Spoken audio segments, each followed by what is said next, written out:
Dreams mean everything. They're the stories we tell ourselves.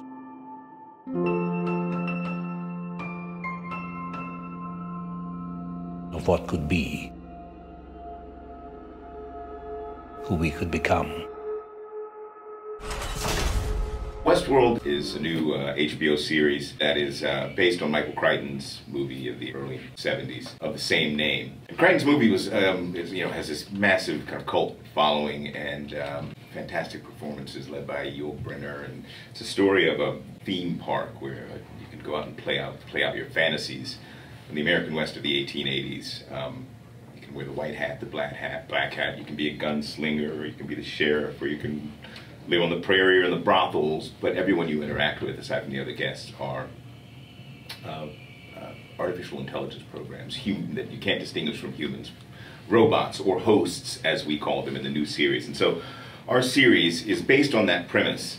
And Crichton's movie was really wonderful in some ways, but it was ahead of the curve in other respects, in that the premise was far exceeded the technology and the reality at that time. And so what we're able to do now is kind of go back and take this brilliant premise led by Jonah Nolan and Lisa Joy and really bring it into a contemporary setting where it's much more relevant, because the technology that we all use every day is increasingly moving toward these levels of artificial intelligence that we kind of examine in the show. So it's epic, sweeping, because of the nature of the park, which is kind of expansive, kind of like an immersive video game setting. There's kind of infinite possibility for where we can go with it and what we can examine, the ideas and the places. So that was one of the reasons I was really excited about being a part of it, and I think audiences will be excited about it too for that reason. There was a desire to examine from the host perspective, in some ways, what humanness is, because after all, we as creators, I'm the head programmer, Bernard is the head programmer of the park. I'm the right-hand man of Anthony Hopkins, who's like kind of the Walt Disney figure.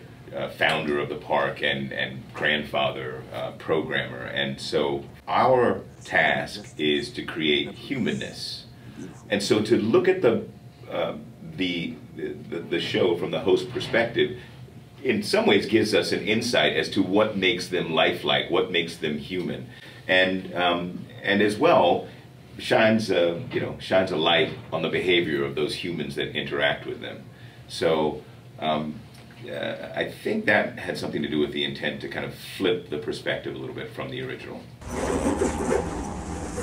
Bernard is very much an everyman, and in some ways he's the window for the audience on the world that the show takes place within. And so